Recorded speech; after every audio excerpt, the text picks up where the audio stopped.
Can we get much higher? The One Piece is real! Long Ring Long Land sucks!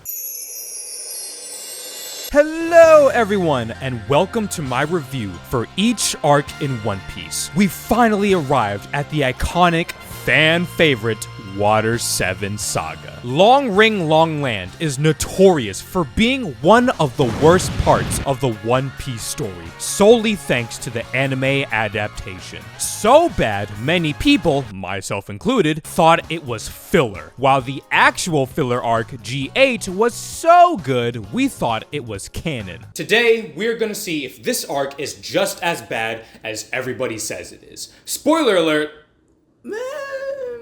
So hit up the local carnival, break some world records, and traverse the Arctic, one of these is not like the other, as we stretch our way into Long Ring Long Land, a pirate's festival. Long Ring Long Land is 19 chapters and 15 episodes too many. We start off with the Straw Hat Pirates atop the blue sea on the Flying Octopus. Usopp and Chopper work on the ship, while everyone else just chills. But the octopus balloon finally drops the crew onto the ocean floor so they can continue their journey. After fleeing from the local sea monkeys, the crew come across a naked ship. The ship isn't damaged, but with a lack of sails, a navigator, or even a captain, Usopp wonders what they're doing out at sea. Not like it matters, since their mortal flesh is sacrificed to the sea monkey gods. All hail the sea monkeys! Let Davy Jones decide their fate. Later on, Robin informs everyone that the next island is in sight, and the crew heads on over. I hope we can find a knowledgeable shipwright to join us. Welcome everyone to Long Ring Long Land. Here, everything from our animals to the plant life is just really long for no fucking reason. Reminding us once again that God truly hates each and every one of you. The apples look like penises, dogs, cats, and birds have severe scoliosis, and if you thought that was a giraffe, you'd be wrong, you stupid twat. This is actually a horse. Her name is Shelly. Hi, Shelly. Luffy comes across an empty home, and near it are two long pieces of bamboo that start to attack the gang.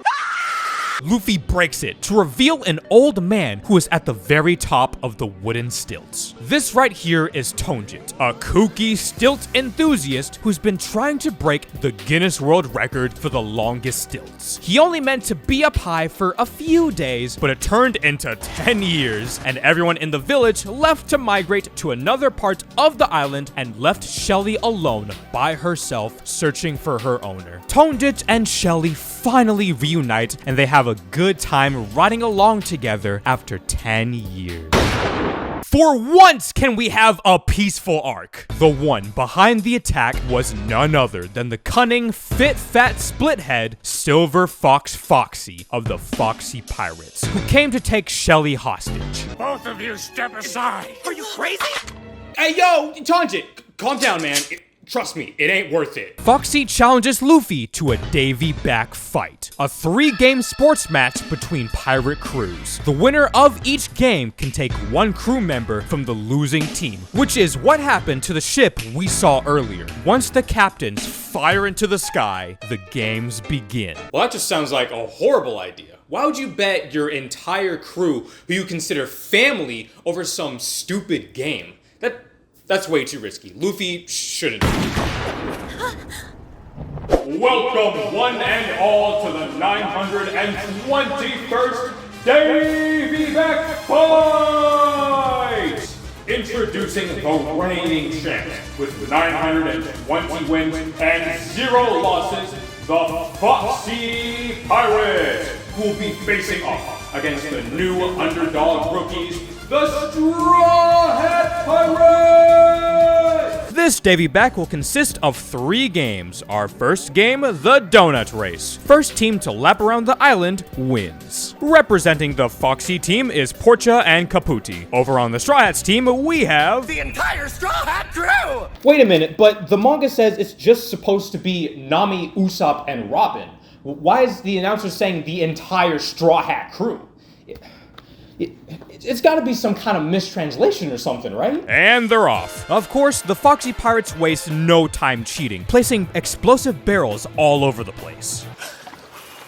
Go away! Eventually, after some shenanigans, the only ones left are Nami, Usopp, and Robin. You know, how it should have been from the start. Foxy tries everything in his arsenal to try to sabotage them, but thankfully, Nami and Robin are literally the only ones with a functioning brain and can see through his dirty tricks. But there's one trick that they couldn't see coming. The gang are moments away from the finish line, but Foxy unveils his secret weapon, the power of the slow fruit. He shoots special beams known as slow-mo photons. Anything these photons hit causes the target to slow down drastically for 30 seconds. Thanks to this, the Foxy Pirates have won the first game and a member of the Straw Hat crew. Okay, guys, which Straw Hat member do you think Foxy will choose? Could it be Luffy? But what about Nami? No, silly. What's that? Did you say Chopper? That's right, it is Chopper! You know, I wouldn't rule out a fur fetish. Not only did Foxy choose Chopper to fulfill his gross fantasies, but also to hinder the second game, the Groggy Ring, my favorite part of this entire arc. The Groggy Ring is soccer on steroids. A match between two teams of 3. The goal is to score the ball into the goal. The catch is that one teammate is the ball. Since Foxy took Chopper, Zoro and Sanji have to compete in the second game without a third member. Oh, so Zoro and Sanji in this one? This'll be easy. I mean, sure, sometimes they argue a bunch, but I mean, they're mature enough to...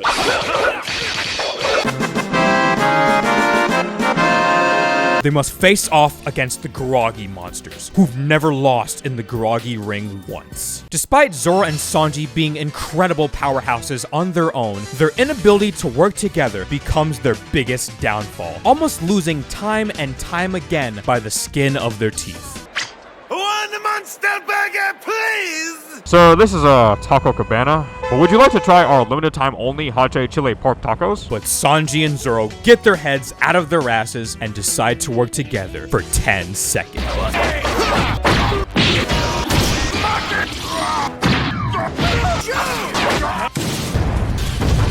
Holy shit, they actually did it in 10 seconds.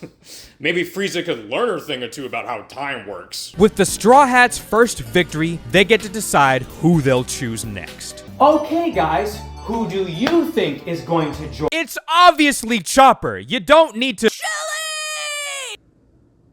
I hate this arc. Waste of my time. Syrup Village was way better. And now for our third and final match, the Bucks. The run, roll around, roller skating race! What? No, it's supposed to be a boxing match next. Unless...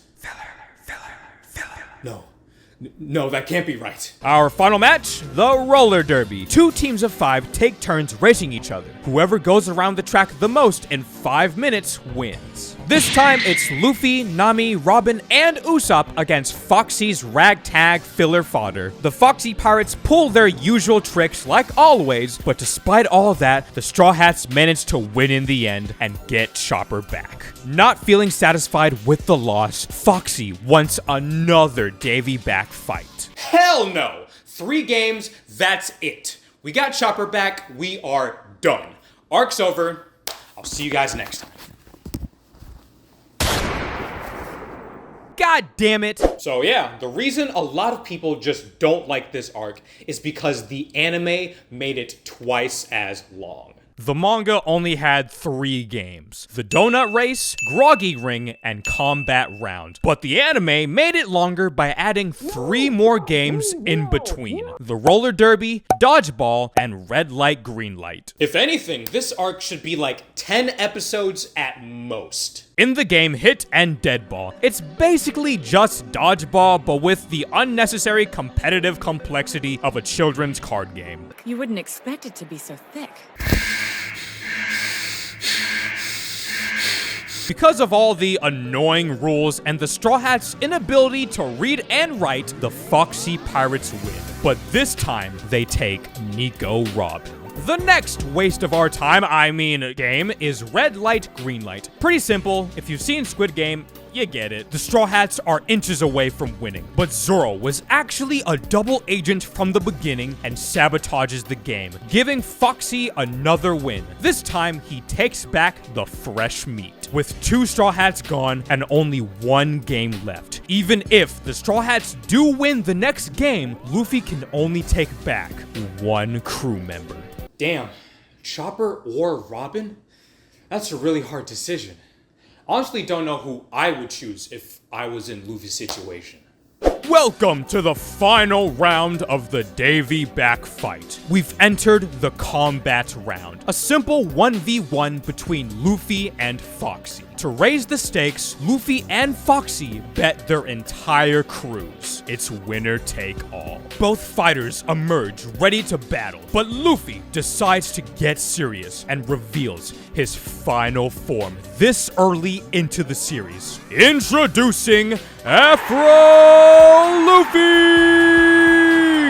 Now, everybody keeps hyping up later events to come in the anime, but it doesn't matter how strong Luffy becomes going forward, because this will forever be his ultimate form, and you cannot convince me otherwise. The battle begins, and while we all know Afro Luffy's gonna win, it's surprisingly a tough fight for our funky boy of rubber, as Foxy is a master of tactics, lies, and deceit. Afro Luffy manages to use Foxy's powers against him, and with the softest love tap, the Straw Hats win the 921st Davy back fight. Luffy takes back his crew and gives Tonjit the Foxy Pirates flag as payback for what they did to Shelly. Later on, the biggest Diglett enthusiast arrives, who turns out to be Tonjit's grandson. Reunited with his family, the Straw Hats continue their adventure. To be continued.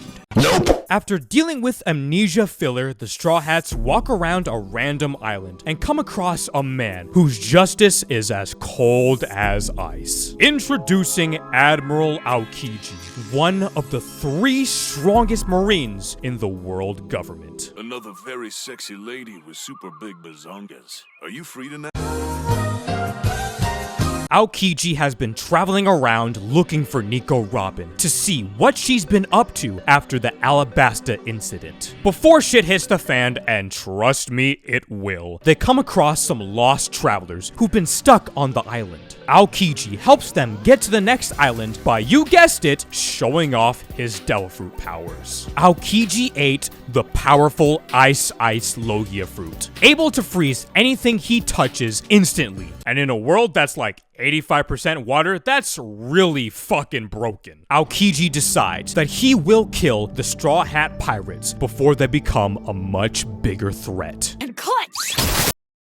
Holy shit! I know One Piece can get violent sometimes, but that was just straight murder. The Straw Hats fight Aokiji to protect Robin, but a simple brain freeze is just too much for them to handle. With Robin trembling in fear, Aokiji tries to console her, but forgets to turn off his ice powers and freezes her near death. Whoops! Luffy tells the gang to leave Aokiji to him while they save Robin. Just like the battle with Smoker, nothing Luffy does harms Aokiji, since he's literally made of ice. Despite his efforts, Aokiji is the victor.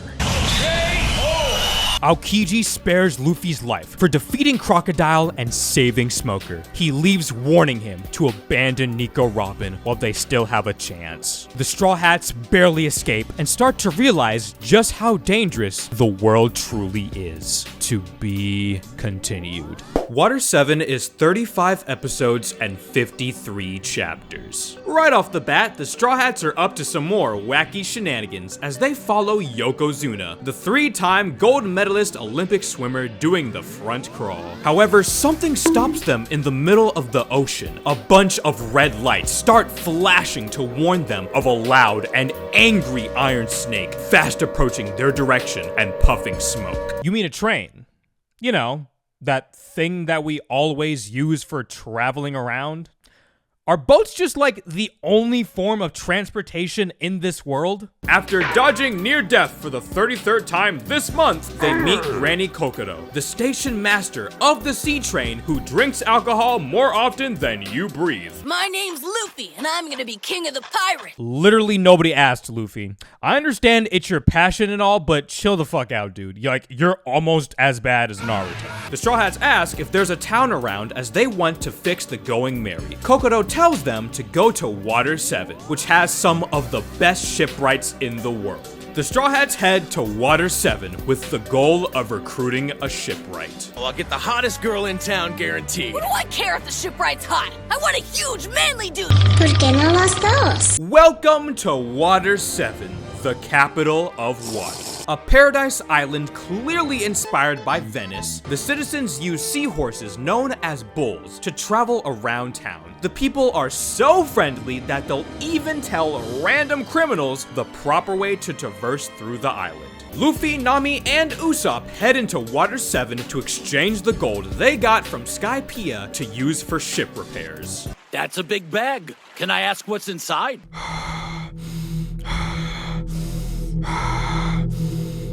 Boy Hancock feet pics. As long as the Mary gets repaired, I'll be happy. After Nami threatens the bank appraiser's entire family, the Straw Hats are living it up with 300 million berries. Which, when you think about it, that's basically the equivalent of like 3 Luffys. Luffy's team arrives at the heart of Water 7, Galactic, home of the best and strongest shipwrights in the world. They talk to one of the workers, Square Usopp, aka Kaku, about repairing the Going Merry. After playing way too much Sonic Generations 2, Kaku pulls off the Water 7 any% speedrun to check on the ship. Luffy meets Iceberg, the boss of Galactic and mayor of Water 7. Also his pet rat. His name's Tyrannosaurus. While Usopp is just walking around and casually carrying $200 million, he gets jumped by a gang called the Frankie family.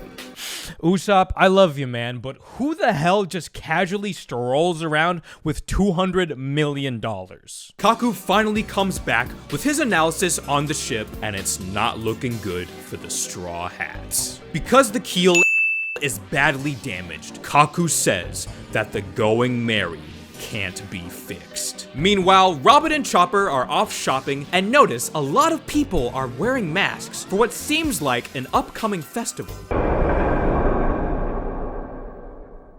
CP9. Am I supposed to know what that means? Is that like a band or a movie? I don't know. What do you think, Chopper? Ah, right. You are a fucking reindeer. I seriously need to get off these meds. When Chopper exits the bookstore, Robin is missing. Ah, I'm sure it's nothing. Because the Straw Hats can never have nice things, they finally realize that their 200 million is missing, and they go looking for it. Nami comes across Usopp doing what he always does, knocked out and bloodied, surrounded by a crowd of people in some alley. What else is new? This literally happens like twice in Arc at this point. Usopp says that the Frankie family took the money and he feels ashamed for not being strong enough to stop them. We're at the Frankie house, the family celebrates their new 200 million with their boss, Frankie. Show yourself! What fool would dare to oppose the Frankie family? Oh boy, the Frankie family is screwed now. Only Luffy would be dumb enough to dive just headfirst into enemy territory. Damn it. Like a low-level character fighting the final boss at the beginning of the game, Usopp raids the Frankie family to get the money back. Receiving his second L of the arc, Usopp is unable to get the money back and Frankie leaves. The rest of the Straw Hats gather around to find Usopp doing the iconic Yamcha pose. Then they head over to Frankie's house to get revenge. Now, only in One Piece can you just have characters walking in silence for a good 3 minutes with Overtaken just blasting in the background be like the coolest fucking thing ever. Luffy's squad bullies the Frankie family and gives them the gift of being homeless. At this point, Luffy decides it's time to say goodbye to the Going Merry. I mean, it sucks, because we've been with the Going Merry since episode 17.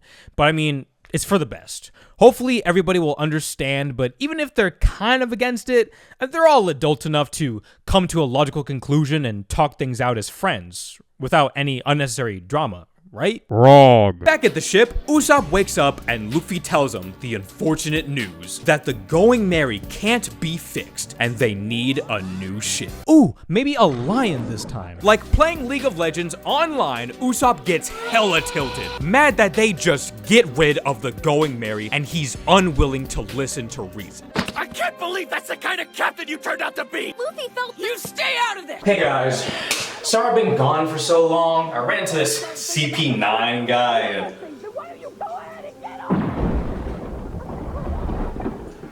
I'll come back later. Usopp decides to leave the crew, as he felt he was only brought on out of pity. Then to top it off, he challenges Luffy to a duel.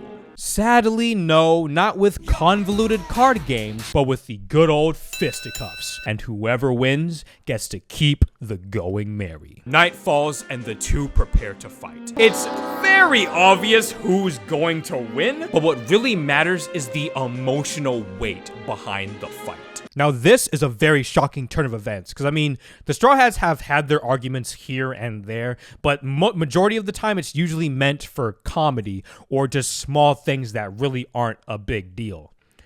But this time, it's kind of a big deal. We've seen the Merry get damaged on many occasions, but it never seemed like a big deal, because they would just repair it and keep on sailing. The fact that there's actually consequences for their actions that develops through the story, since like Reverse Mountain, is a really cool detail to see finally take effect. And now, without further ado, the epic battle of Luffy versus Usopp. I told you it was extremely obvious who was gonna win. Luffy decides to let Usopp have the ship while they go get a new one. Usopp has now officially left the crew. I'm fighting for my life!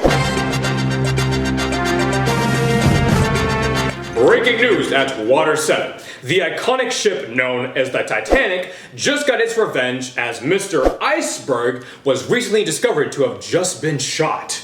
But as of now, it is unclear who done it. But we here at Water 7 News will keep you updated. Stay tuned for more. The chaos continues as Frankie comes back after partying it up all night, only to find he doesn't have a house anymore. What the fuck? That's honestly one of the scariest things to find out after returning home.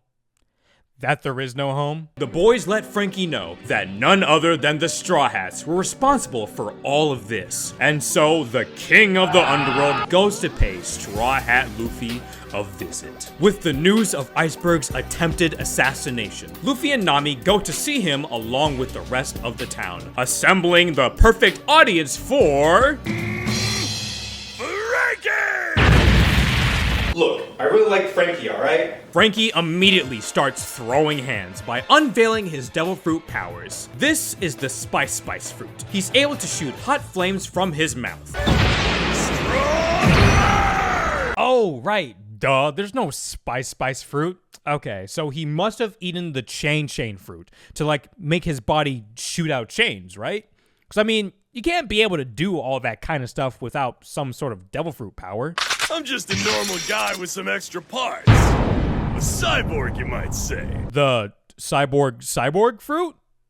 Is that like some kind of zone or paramecia type? During all the commotion, Iceberg wakes up and starts snitching, saying how the ones who were responsible for the incident were a large man in a mask and Nico Robin. Since she's a member of the Straw Hat Pirates, Galley Law are ready to rumble with Monkey D. Luffy. Galley Law interrupts the fight to start a completely different fight. Whoa, wait, did we already start Enies Lobby? They take a 5-minute break from the fight for Paulie to tell Luffy that Robin was the one who shot Iceberg.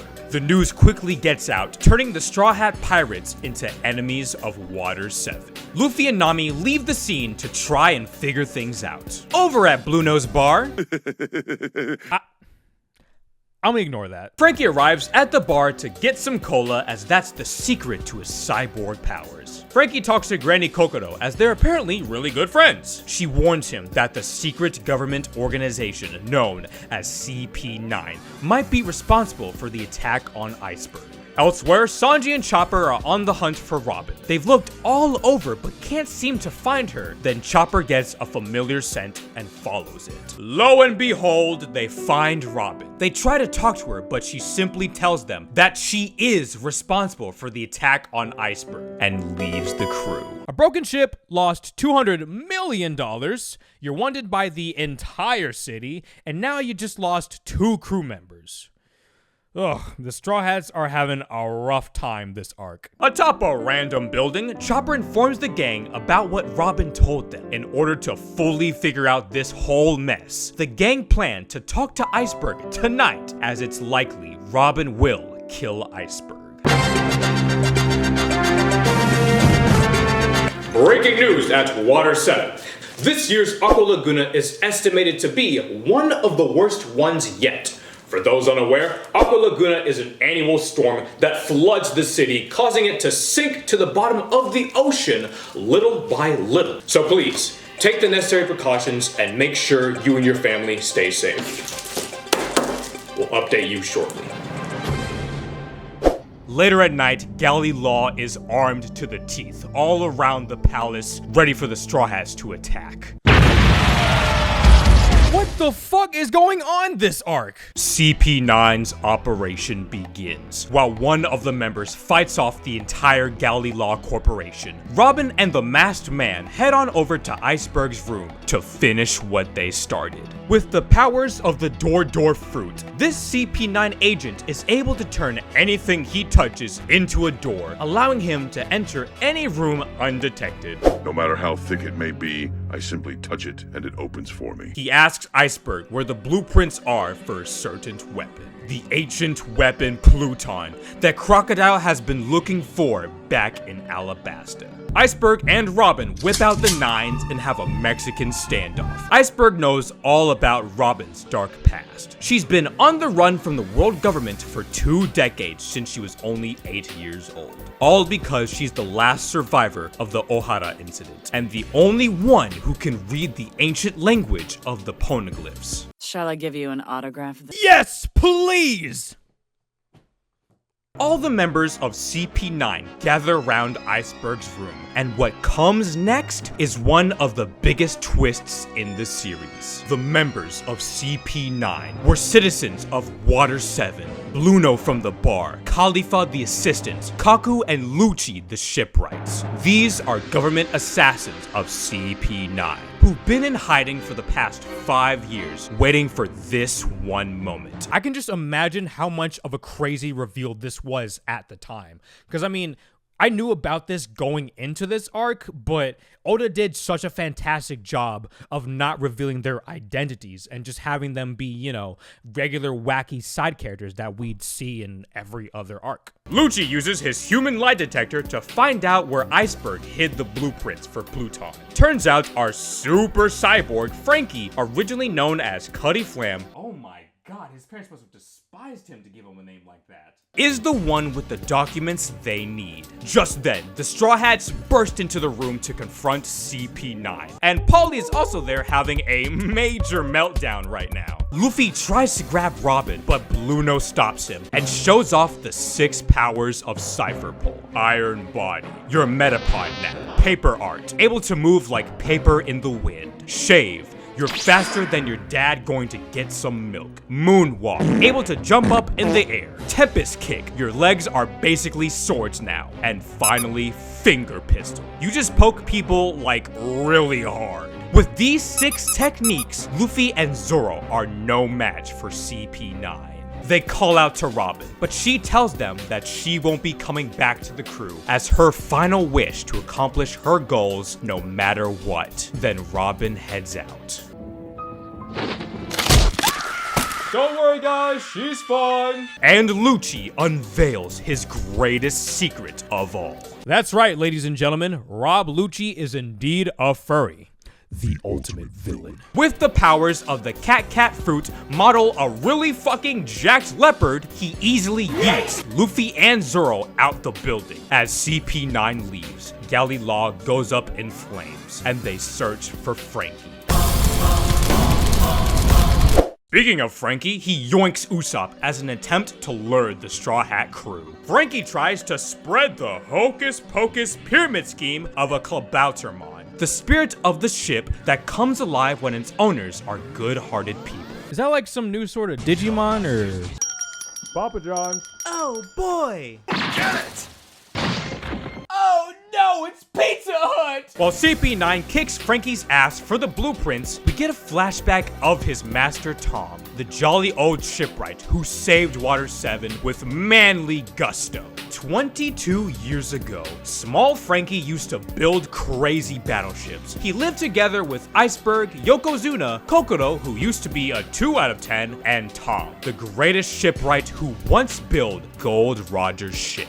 Water 7 was a terrible town, heading towards poverty and destruction by Aqua Laguna. Tom is taken to trial by the Navy for his involvement with Gold Roger and is sentenced to death. Tom pleads with his new idea for an ingenious invention filled with manly gusto to help bring Water 7 back what it used to be by creating the Sea Train. In 10 years' time, he will build the Sea Train. One montage later, and the Sea Train is built. However, one government agent doesn't like happy endings, as he's aware of Tom's biggest secret. Spandam, the head of CP5, interrogates Tom about the blueprints for Pluton, but Tom denies this and just laughs it off. The word spreads about Tom's new sentence. Since he saved Water 7, his charges will be dropped. Finally, everything is back to normal. Welcome to One Piece, where nothing good ever happens. Medium Frankie sees his battleships attacking the judicial ship. Spandam ordered his men to attack Water 7 in order to place the blame on Tom so he can be executed. Pirates. Or worse, the government. You know, it says a lot about the world government when people would rather have to deal with actual criminals than the organization that's supposed to be on your side. Tom and Iceberg try to stop the ships, but get ambushed by another fleet. Jesus, Medium Frankie, how many of these did you make? This is one of the special harpoons I made. Once it pierces its target, you can't pull it out. Frankie, what the fuck? Why would you make that? Medium Frankie watches in horror the damage his creations cause to everyone. Tom is taken to the judicial ship for his judgment, and this time, I don't see it going too well. Over at the trial, Medium Frankie tells everyone that Spandam was responsible, but nobody believes him. Feeling guilty for building the ships, Medium Frankie denies that he created them, which triggers Tom, causing him to just lash out and start punching everybody. Tom asks the judge to use his pardon on the attack of the judicial ship while still keeping his initial charge of building Gold Roger's ship, as that's something he has great pride in. Then they take Tom onto the Sea Train to be executed at Enies Lobby. And now for one of my favorite moments in Water 7. Medium Frankie stands right in front of the tracks and does everything he can to stop the Sea Train, but to no avail. So he pulls the chattest move ever by managing to stop a moving train for just 1 second. And before he gets Thanos-snapped by the Sea Train, he declares his dream of building a ship that can sail across the world. I love this moment so much in Water 7. Just that image of Frankie stopping an entire train by himself, even for a split second, is probably the first thing I think about when I remember Water 7. And I feel like Frankie's entire flashback as a whole is super underrated. We cut back to present day, and CP9 have a special visitor who'd like to see Frankie. Spandam has returned to seek his revenge and is now the boss of CP9.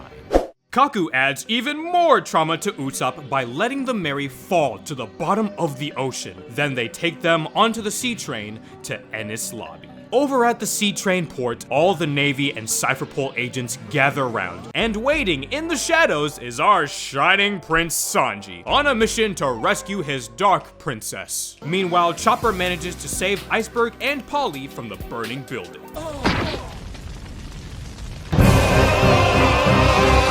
iceberg reveals the truth to Nami. Robin actually surrendered herself to the government in exchange for the Straw Hat's safety. Knowing that Robin actually cares for them, Nami and Chopper look for Luffy and Zoro. Eventually, they find the dweeb stuck yet again. Nami monologues for 5 minutes about friendship or whatever, and Luffy breaks free, ready to save Robin. Now that the boys are finally free, the gang are ready to save Robin. Granny Kokodo shows them the Sea Train prototype, Rocket Man. The Frankie family plead to join to save their bro, and Galileo wants payback. With this alliance formed, they take Rocket Man to Enies Lobby. But their first obstacle is getting past the biggest Aqua Laguna in Water 7 history.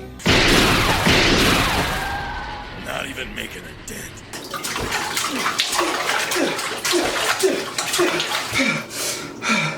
This water's one tough son of a bitch. Fear not, Galileo. Watch as our saviors, who follow the words of God, part the seas just as Moses once did via a Beyblade. All is possible through the power of Christ. Amen. Over on the Sea Train, Sanji's basically in one of those side-scroller beat-em-ups, going cart to cart, fighting Cypherpole agents and the Navy. Oh shit! At the checkpoint, Sanji finds the weird-nosed, boat-loving, lying, two-faced, traitorous bitch! And Frankie too. With 2 new party members, they continue walking along the Sea Train. However, Usopp doesn't want to get involved, but he understands the importance of saving Robin. So he calls in just the man for the job. Introducing...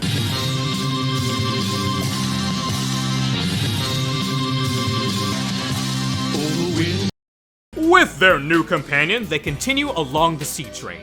Next is T-Bone, a powerful rear admiral. But he gets bamboozled by the boys, leaving his cart in the middle of the ocean. No need to fear, as Luffy's ship is here to pick him up. But then they encounter the rear admiral.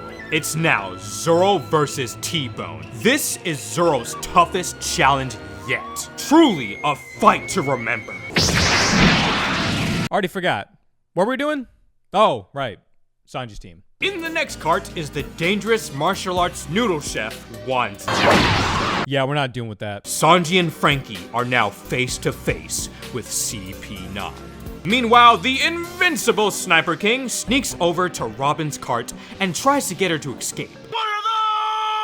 Creeped out by his antics, Robin reinforces that she doesn't want to be a part of the Straw Hats anymore. But fuck boundaries! Sanji's gang grabs Robin and skedaddle on out of there. But CP9 won't let them go so easily. They take down Sanji and Sniper King, then grab Robin. As a last-ditch effort, Frankie sacrifices himself so they can escape. Luckily, Luffy's gang comes across Sanji and picks him up. Meanwhile, day breaks as the white lights of justice shine down on the lowly criminals. They've arrived at Enies Lobby, moments away from judgment.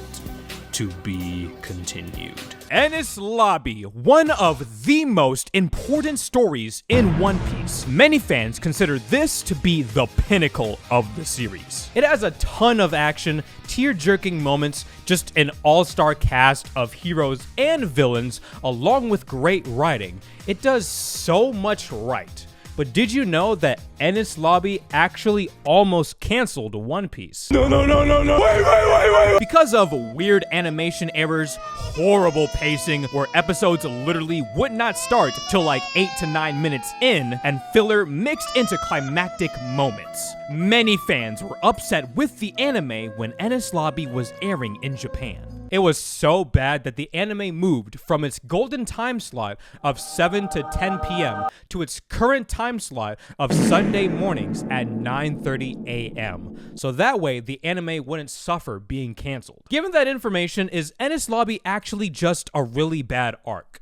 Well, that's what I'm here to disprove. So raid the government, realize reading is illegal, and get way too emotionally attached over an inanimate object as we crash into Enies Lobby, the greatest rescue story. Also, for those new to the channel, I'm watching the series dubbed.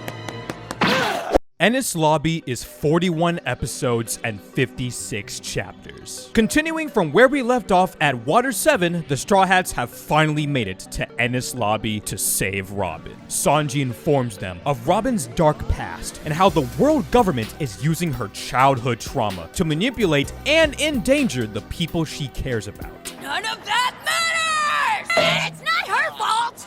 Of course it is!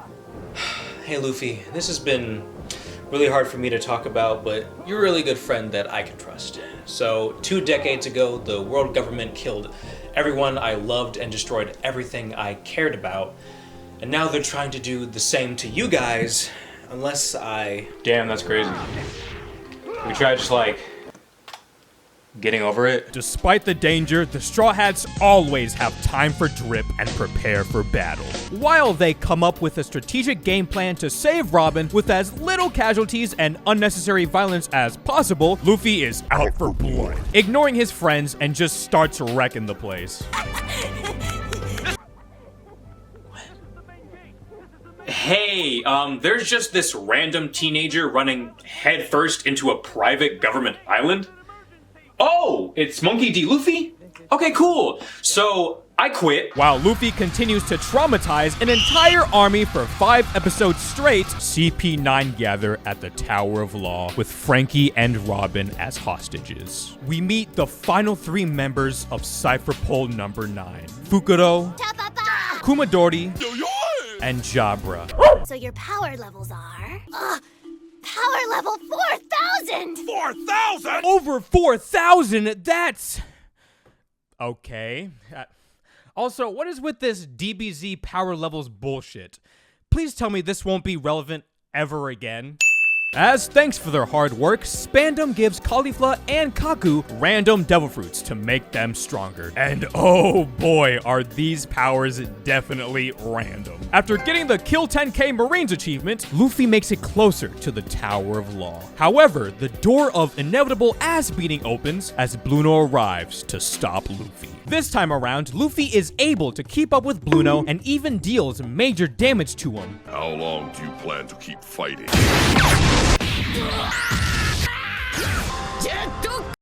Luffy decides to get serious. After their encounter with Aokiji, Luffy realizes just how weak he truly is. Thanks to Cypher Pole, he's found a new way to fight and protect his friends. They're not all strong like me. Wow, Luffy, way to just belittle your friends like that. Yeah, that guy over there with a huge dental insurance who trains like literally every single day while I just sit around and eat meat? Bro's mid as shit compared to me. Introducing the No Sun, we have Super Saiyan at Home Transformation Gear 2nd. Luffy uses his rubber body to pump up his blood, causing him to move so fast that the fight just ends immediately. But really, this was such a major moment for Luffy in the show. And Gear 2nd on its own is a really cool transformation, and I just love how the anime emphasized how fast he's moving with its crazy sound effects. Like, it almost gives me the vibes of when Goku went Super Saiyan for the first time. With one Cypher Pole agent defeated, Luffy stares down the Tower of Law and waits for his crew. Speaking of the Tower of Law, our prisoners, Robin and Frankie, are... Stuff like this makes me wonder why I like this series. Thick thighs truly do save lives as Frankie and Robin escape with the powers of a fat dumpy. Then Luffy and Robin finally reunite. Without hesitation, Luffy goes in to save her. Stop it! How many times do I have to tell you? I just want to die! Sorry, but that sounds dumb to me. Breaking news at Water 7. This just in, depression is no more, as world-renowned therapist Luffy D. Monkey has stated it to be stupid and a hassle. While not entirely wrong, it might not have been the best way to go about it. Coming up next, the fuck does Dedashi mean? CP9 stare down Luffy, ready to engage in battle. But he's not alone, as the rest of the Straw Hats come along, all determined to save Robin no matter what. Yeah! Fuck CP9. However, Spandam has come prepared with the very thing that continues to haunt Robin. The Golden Transponder Snail can call forth the strongest military attack known as a Buster Call. 5 Vice Admirals command 10 battleships with an army of soldiers and destroy everything and everyone in sight until there is nothing left, all in the name of absolute justice. This very device caused Robin immense suffering 20 years ago on an island called Ohara. In the West Blue, Robin was born on the island of Ohara, home to the best scholars in the world. When she was only 2 years old, her mother went off to sea for research, leaving Robin all alone with her abusive aunt. If you don't shut up, I'll hit you! Because she ate a devil fruit, all the kids bully her, and the townspeople fear the demon child. The only people she can truly call family are the scholars at the Tree of Knowledge, who celebrate her success for passing the doctoral exam, becoming an archaeologist. Dang, Robin became an archaeologist at the age of 8? Meanwhile, I'm 24 and making videos about cartoons.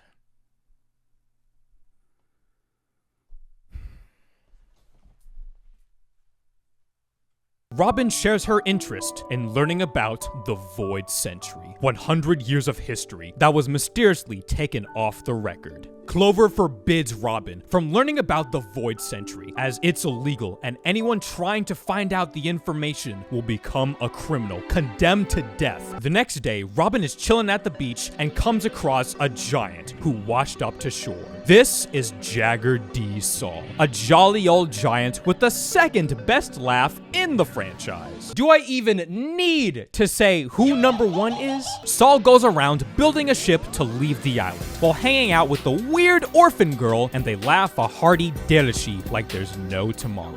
Which there won't be, as Chief Spondine of CP9 is headed towards Ohara to have a little chit-chat with the scholars and to find Robin's mom, Nico Olvia. Olvia warns the scholars that the government is headed towards Ohara to kill them all for trying to learn about the Void Century. CP9 arrives and heads off towards the Tree of Knowledge. Meanwhile, Olvia and Robin do that thing they always do in anime, where two characters who want to see each other just happen to pass by each other without even realizing it. All the scholars are gathered outside the Tree of Knowledge, and Spondine captures Olvia. Spondine speed dials the 5 Elder Stars, the biggest names in the world government, to talk to Clover about what he's done. Clover starts his 3-hour-long part 1 of 7 deep dive analysis YouTube series about One Piece lore. However, the 5 Elder Stars don't have that kind of attention span and shoot Clover for knowing too much. Rubbing a lot more salt into the wound, Spondine summons the Buster Call to destroy everything and everyone on the island. The Tree of Knowledge bursts into flames, and the scholars try everything they can to douse the flames and save the books. During all this commotion, Robin comes face to face with her mom, Olvia, who pretends like she has no idea who she is, so her daughter doesn't get wrapped up in the life of a criminal. Robin begs her mom to notice her and informs Olvia of all she's done to achieve her simple wish to see her after so long and spend time like a proper family. Saul kills the vibe and yoinks Robin to keep her safe, but he's immediately ambushed by the Navy. Robin makes it to the evacuation ship, but the townspeople refuse to let her on. Go away! You're creepy! Hey! Now's not the time for that! Don't let her on, guys. She knows how to read. The evacuation ship was blown up! Well, I bet Robin's lucky she's not on that ship. Robin goes back to Saul and sees him being attacked by Vanilla Ice's greatest rival, the former Vice Admiral Kuzan. Before Kuzan can kill the giant, Saul tells Robin to go out to sea in search for friends who will never abandon her. No matter who you are, ain't no one born into this world to be alone! Ah, I see you haven't met Spandam yet. With Saul dead, Robin is once again alone. She tries to run away, but comes across Kuzan, who has prepared a ship for her to escape. He has no intentions of being her ally. He simply wants to see what kind of person she'll become and warns her not to live a life of crime or he will come after her. Yeah, no, she didn't listen. And so Robin slowly sails away from the island of Ohara, now burning down to the ground along with everyone she loved, as she silently lets out a dedashi just like Saul taught her. Now, for a while, I always believed Brooke's backstory was the saddest amongst the Straw Hats. But honestly, after rewatching this arc, Robin's flashback is definitely S-tier sad boy hours. This begins her life as an outlaw, wanted by the world government for 79 million berries at the age of 8. Anyone she'd come across would just try to use her for the money. She became corrupted and started working for criminal organizations in order to survive, eventually falling into the hands of Crocodile, leading us to this moment.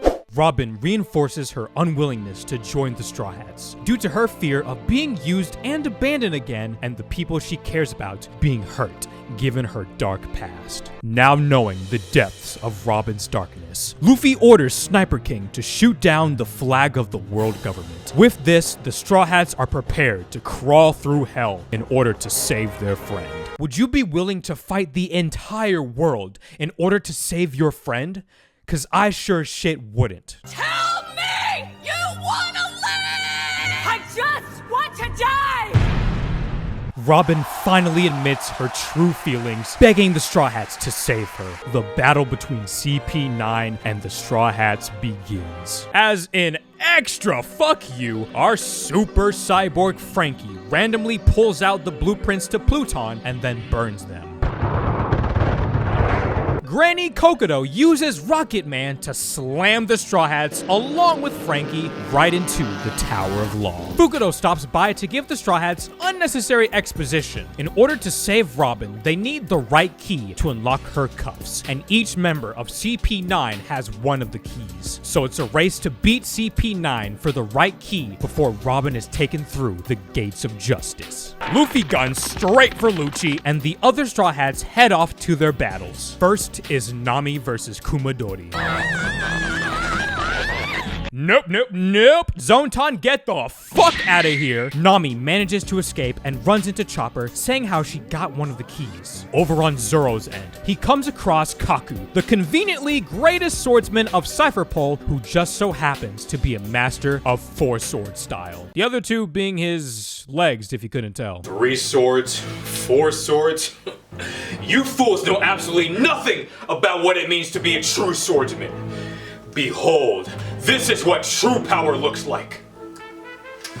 6-sword style! Meanwhile, Sanji comes across his opponent, Khalifa. Oh, no. Now, I know what you're thinking. Sanji is not gonna fight back because it's a woman. And normally, I'd agree, but I feel like this case is very different because Khalifa is an extremely powerful opponent who's trying to kill Sanji, and she's partially responsible for Robin's execution. So I feel like this is one of the rare occasions where he should fight back and defend himself. And I know it's going to be really, really hard for him to go against his moral code, but I believe in it. Ooh, that's gonna cause a heated argument in the community. But you know what? You at least gotta give Sanji credit for sticking to his morals no matter what. Nami and Chopper come across the defeated Sanji plushie, beaten and bloody. Remembering that he's a loyal tier 3 sub, Nami tells them to leave Khalifa to her. Over by the kitchen, Frankie is looking for some cola to refuel, but encounters the loudmouth assassin Fukudo. During their battle of manliness and stupidity, Chopper and Kumadori stumble on over. Now, I really don't want to keep going back and forth between all these different fights, so we're just gonna put Kumadori in the fridge for a while and then come back to him a bit later. Frankie asks Chopper to give him some cola so he can finish this fight, but Chopper likes to do a bit of trolling around here. Stop looking looking at me with that I wonder what else might happen when I give him other drinks face, you little bastard! Here are a list of drinks I'd like to see Frankie use. Number 1, Mountain Dew. He'd either say something racist or just scream about V-Bucks and crave Doritos. Number 2, Red Bull. He'd either say something really racist or just grow wings. Number 3, Boba. It would make him not shut the fuck up about it. And lastly, just water. Frankie finally gets the cola he needs. He unleashes a mighty super loud enough for even the heavens themselves to hear. Frankie brings around the WWE SmackDown on Fukudo and wins the fight. This is such a great fight, and in all honesty, it's probably like my second or third favorite in this arc. And I just love the moment where after Frankie consumes the cola, he just yells super at the top of his lungs. Like, that just gives me goosebumps every single time.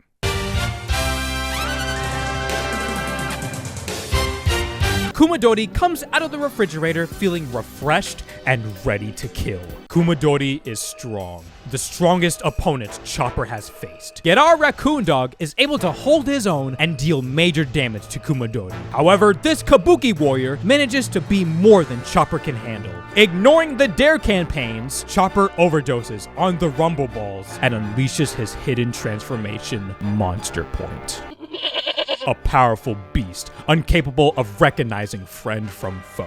It one-shots Kumadori and even tries to attack Frankie. Then the monster climbs the tower. Our next match is Nami versus Khalifa. Nami casts Thundaga, but Khalifa uses her Devil Fruit powers to stop it. That's right, the power of soap can stop even thunder. It is scientifically proven that not only will soap keep you clean, but it is also resistant to thunder attacks. They should put that in dub commercials.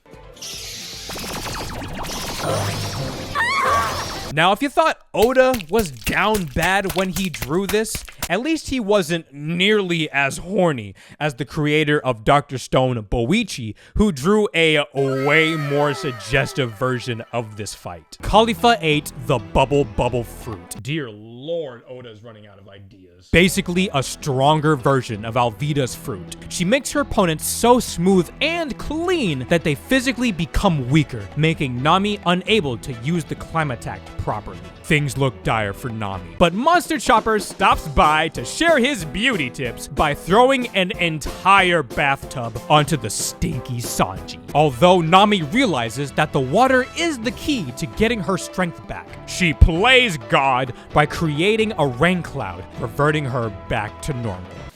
I'm done playing this game. I'm gonna fill you with more holes than... Nami gives it everything she has to outsmart Khalifa and finally manages to land a thunder attack. Nami wins. Over the garden wall, Sniper King runs into Jabra, who's taking a fat nap. Our hero notices the key just out in the open and goes full-on Metal Gear to grab it. Unfortunately, the demonic Hell Beast causes a stir and wake up Jabra. Jabra continues the furry train by revealing his Yif Yif Devil Fruit ability. Man, I hope Kaku didn't get anything weird or stupid with his Devil Fruit power. Yes! Giraffes are fucking awesome! Woo! Don't you dare insult their majestic beauty. Watch as Kaku shows the powers of a giraffe. Whoa, that was so cool! Also, fuck! Ow! While Zoro and the greatest animal alive do battle, Usopp continues to get bullied by Jabra, but then the hunter comes to redeem himself. It's now Sanji versus Jabra. Sanji and Jabra are pretty equal in strength, causing a back and forth struggle between the two. However, Jabra unveils a dark secret. He is Robin's older brother. Years ago, Robin and Jabra were playing in the beach like any other day. Things were quiet yet peaceful. Then suddenly, Robin was taken by the evil world government, never to be seen by her brother ever again. And so, Jabra swore that he'd do everything he can to get his beloved sister back, even going so far as to join the very organization that threatens his sister's life. Could you imagine if Jabra was actually telling the truth? That'd be like the worst plot twist in One Piece. Sanji decides he wants a cool power-up too. He rolls around at the speed of sound, invoking the powers of the devil, Diablo Jamba. And what's more impressive is that he's not screaming in pain by his foot being on fire. Sanji reminds Jabra the childhood trauma of putting your hand on the stove and wins the fight. If God created food, then the devil created spices. Ayy, mama frickin' mia. Sanji's new technique is probably one of the coolest moves in this series. And like, yeah, it's true, it definitely isn't ass pull because it comes out of literally nowhere. But I mean, it's so badass, I kinda give it a pass. Just like this next one. Zoro decides to get serious. He whips out the do-rag and goes sicko mode, unleashing all the techniques at his disposal. It's like when you cram dough through a little hole and it comes out as noodles. Like a pasta machine. Pasta machine! I'm losing my mind right now. Zoro is no match for the majesty that is a giraffe and proceeds to also pull something out of his ass, the 9-sword style Ashura, and wins the fight. All these fights in Enies Lobby basically just feel like an episode of Oprah, where Oda is just out here giving every single Straw Hat a new power-up. All that's left is Luffy versus Lucci.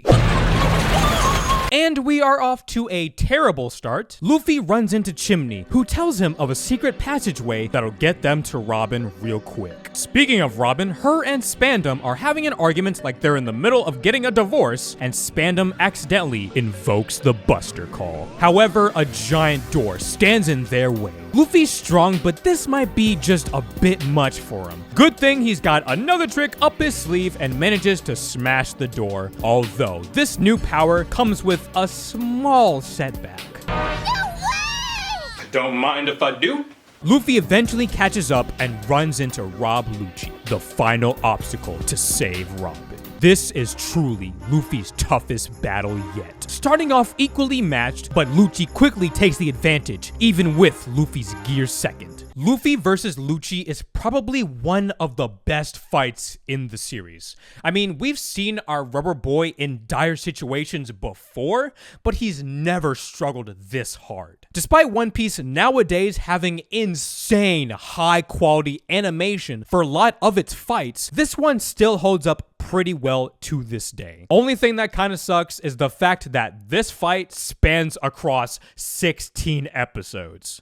To give you an idea of just how ridiculous that is, this one fight is longer than all of Long Ring Long Land. Realizing Gear Second isn't doing the job, Luffy uses his newest technique, Gear Third. He inflates his bones to be as big as a giant and whacks Chester the Cheetah's cousin across the ocean into a Navy battleship. The Marines arrive at Enies Lobby and start their assault. The tragedy of Ohara strikes again. The battle becomes too much for Luffy as Lucci uses the hidden technique Six King Gun to damage Luffy's body beyond repair. Realizing the hopeless situation, Sniper King calls in Usopp to give Luffy a pep talk to get back in the fight. Luffy gets his second wind, determined to beat Lucci no matter what. Taking in all the hardship Robin has endured and wanting to do everything in his power to save her, Luffy overwhelms Rob Lucci with a barrage of fists like he's button mashing in a fighting game. And with that, Rob Lucci is defeated. And during all the commotion, Luffy screams as loud as he can to Robin that it's time to go home. What an insane finale to the fight. That scream that Luffy unleashes in both the sub and the dub is just so strong and so raw.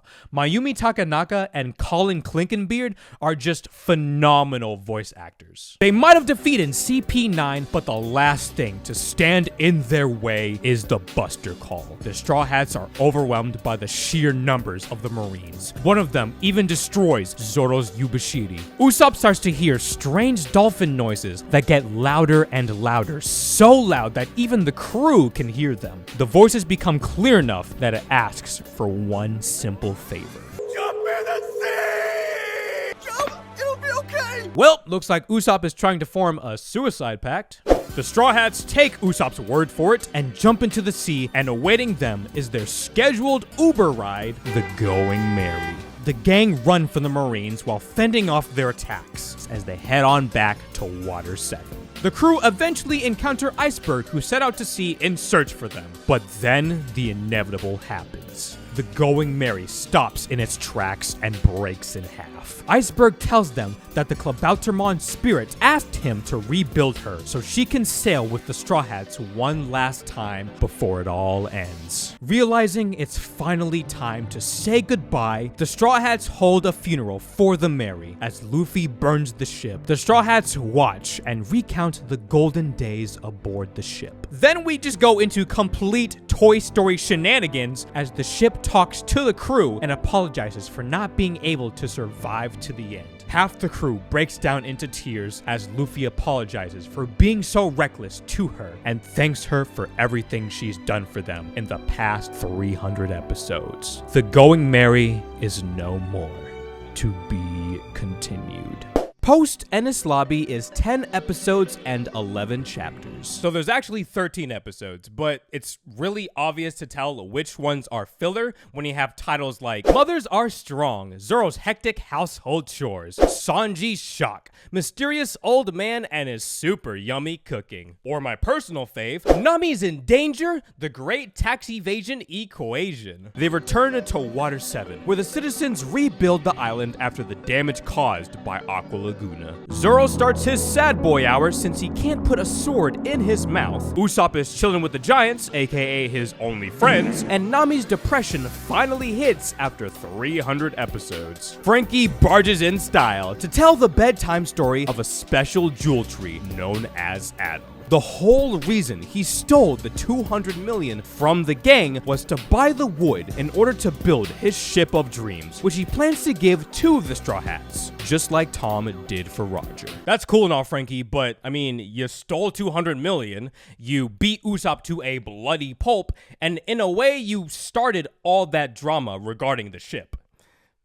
Kinda hard to just let that go. Things aren't all sunshine and rainbows as the Marines show up at Water 7 to pay Straw Hat Luffy a visit. And for this Marine, it's personal.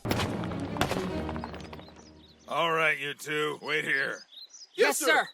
Excuse me, sir. There's a door just right over there. You literally passed it. It's unlocked too. You don't need to peep through the window. Oh, yeah, sure, that's fine. Not like we've been trying to rebuild the whole island for the past 2 weeks or anything. The Vice Admiral charges through and gives Luffy the strongest bonk known to mankind. This is the Navy hero Monkey D. Garp, Luffy's grandpa. Garp is a man who's all about tough love, putting Luffy in danger as a kid and traumatizing the poor boy in order to toughen him up to join the Marines. And yeah, that didn't work. If you don't show your grandpa some respect, I'll have to beat it out of you! There's just a lot to unpack there, but I mean, it kind of makes me wonder what the series would be like if Luffy joined the Marines. And then you realize that probably all his crewmates would be dead. Garp then goes on a random, uncomfortable political tangent your parents would say at the dinner table. He brings up that Shanks, Luffy's idol, is one of the 4 emperors of the sea, the rulers of the second half of the Grand Line. And this last one is extremely different from what he actually looks like. Okay, so we just had the 7 warlords of the sea, and now you're telling me there's 4 emperors too? Oh my God, no wonder why this series is taking forever. I mean, like, what's next? The 23 monarchs, or fuck it, the 15 queens? Fun fact though, originally Oda planned to just have the 4 emperors of the sea, and then he added on the 7 warlords because he felt like they were too cool not to put into the series. Zoro comes barging in all trigger happy and fights the Marines. Luffy goes to help, and after things settle, we come across a familiar face. That's right, our little shimp, all the way back from episode 1, has climbed his way up to becoming a Marine. God damn, Kobe must have gone through some sort of like hyperbolic time chamber, because I mean, he went from looking like a 10-year-old to a 23-year-old within a month. And what's even crazier is that this didn't happen out of nowhere. The manga had a cover story of Kobe's training at the Navy base and then him joining under Garp, which the anime then adapted during the Little Garden arc. Oh yeah, and Helmeppo's there too. Anyway. While the Marines start rebuilding, Garp just keeps spilling the beans and tells them that the dude they met back in Logtown who saved the captain was Monkey D. Dragon, Luffy's father and the leader of the Revolutionary Army. This is just another reason why I love One Piece. All these things you see throughout the story that happened like a long time ago come back to become super relevant later down in the plot. And the cover stories help to highlight just how big the world really is by focusing just a little bit on what some of the other characters are up to, and then their stories becoming much more relevant later down the line in the story. Garp says his goodbyes to Luffy, and before Kobe leaves, he talks about the second half of the Grand Line known as the New World. The one who can conquer those seas will become the king of the pirates. That one of these days, you and I will meet on those waters. I'll be even stronger. Strong enough to capture you. Imagine just how fucked up that'd be if your friend talks about his dreams of one day becoming a police officer just so he can send your ass to jail. Thanks, bud. Afterwards, the Straw Hats start grilling. Then everyone from Water 7 joins in and they party all night long while blasting Sniper King's latest album. However, a party pooper is amongst the crowd. Aokiji stops by to talk to Robin about everything that's happened and asks if she's happy with the life and people she's chosen. After that, I still felt responsible for your life. But when 20 years had passed and you still hadn't found... You know what's really hard to hear you whispering over the really loud music and the extremely thick wall? With everything said and done, Robin has finally found the place she can call home, all thanks to the Straw Hats. The next morning, Frankie starts working on the ship with Iceberg and the rest of Galilaw's help. Back at Galilaw, the Straw Hats hear word of their assault on Enies Lobby. I guarantee our bounties are gonna go through the roof after this one. Oh my gosh, does that mean I'll finally get a bounty? Screw being a celebrity, fuck being a YouTuber. That one I am dead serious about. And why would you want to make a positive difference in society? I'm trying to be wanted by the world government. The Frankie family comes barging in to deliver some subjectively good news. Every single member of the Straw Hats are now wanted by the world government. Luffy 300 million, Zoro 120 million, Nami 16 million, and Robin 80 million. Really? Robin only gets an extra mil on her bounty? I mean, I feel like if anything, she's a lot more dangerous now than when she was as an 8-year-old. I mean, who knows? Maybe it was just some random error, and hopefully this is just the only issue. Chopper with a sad 50 berries. And last but not least, our crowning prince, Blackfoot Sun.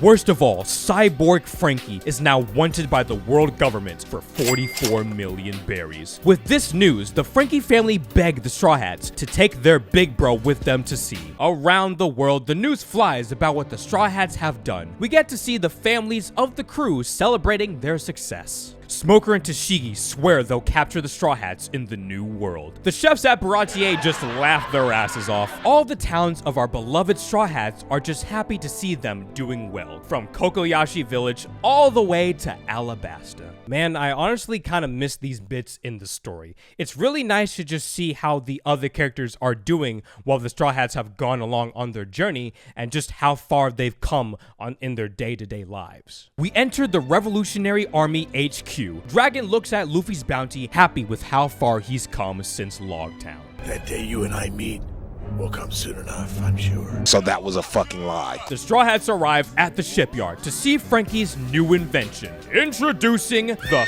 Thousand Sunny. With their new ship, the Straw Hats are ready to set sail, but not without their shipwrights. Otherwise, we'd have to go through this crap all over again. Knowing Frankie's tsundere tendencies, the boys use force, stealing the one thing stopping this series from being a hentai. The amount of diseases Chopper just got from putting that in his mouth is something he will never be able to cure. With his cheeks out in the air, cause Frankie sure as shit doesn't care, he wreaks havoc and arrives at the Thousand Sunny to confront the Straw Hats. Knowing that Frankie is a freak in the sheets, Robin uses the forbidden technique. She grabs his balls. Oh no, Luffy, I would love to join your crew, but I'm so busy with all these other little things that if you want me to join, you're gonna have to use force.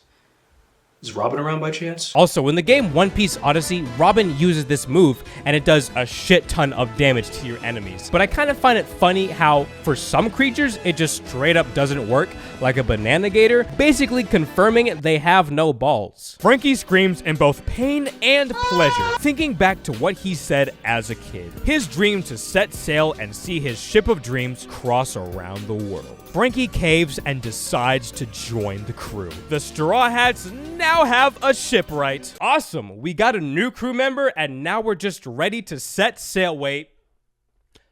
Actually, something isn't right. 1, 2, 3, 4, 5, 6, 7. Oh, fuck, we forgot Usopp. A few days ago, Sanji tells the gang how he saw Usopp planning out his return speech to join the crew. But Mr. Buzzkill decides to act like a mature adult, saying how Usopp needs to be the one to apologize first out of respect. Otherwise, Zoro will leave the crew next. This is such a good life lesson for Luffy, especially as a leader. I mean, it's great that both sides want to work things out and be friends again, but you can't just let people walk all over you making all these excuses.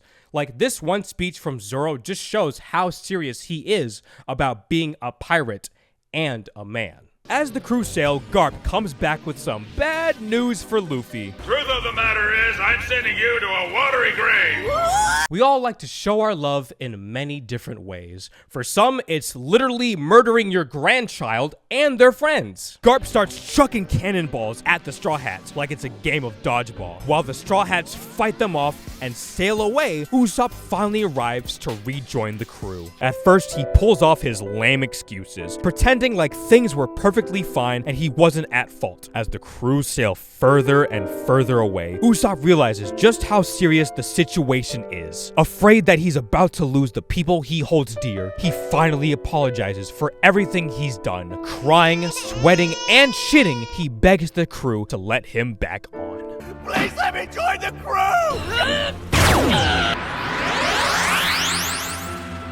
Luffy lets out his hand for Usopp and accepts his apology. The Straw Hats are now back and better than ever. This made me wonder just how far the Straw Hats would have gotten if Usopp never joined back with the crew. And then I realized that they probably wouldn't have made it past the next island. Frankie's got a super idea. He tells the crew to brace themselves as the Thousand Sunny unleashes a big old fart, sending them flying high in the sky, escaping the Marines and leaving Water 7. After finally escaping his abusive family, Luffy celebrates the Straw Hats' comeback with old and new friends. Then they set sail to the next island. Speaking of family, an important person in Luffy's life is about to be engulfed in a pit of darkness. At Navy HQ, the Marines get word that red-haired Shanks is about to make contact with Whitebeard. They prepare for potential war to break out between two of the strongest pirate crews. As Shanks comes aboard the Moby Dick, penis, all the red-haired fanboys fall to the ground, unable to handle the third-time sexiest man in One Piece. Shanks talks to Whitebeard about a certain traitorous pirate, Marshall D. Teach, aka Blackbeard. Originally a member of the Whitebeard Pirates, he betrayed the crew in order to gain what he needed. Shanks asked Whitebeard to stay away from Teach and stop Ace from making a big mistake.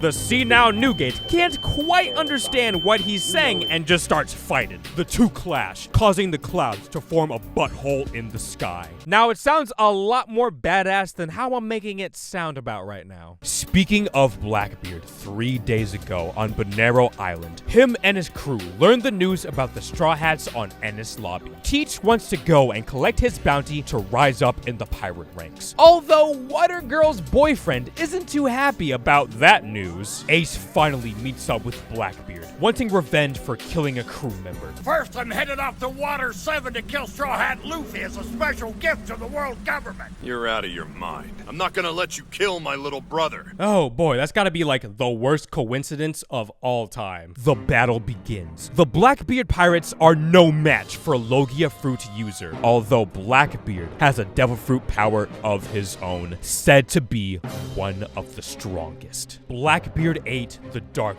fruit. Like a black hole, he can absorb anything and everything. The only downside is he's unable to become intangible like all other Logia fruits. Blackbeard killed Thatch to nab the very fruit he's been searching for. And yes, I killed 4th Division Commander Thatch with my own hands. But there wasn't any other choice. Well, I mean, you could have just literally asked him, like, hey, Thatch, I've been looking for that devil fruit for years. Is it cool if I can have it?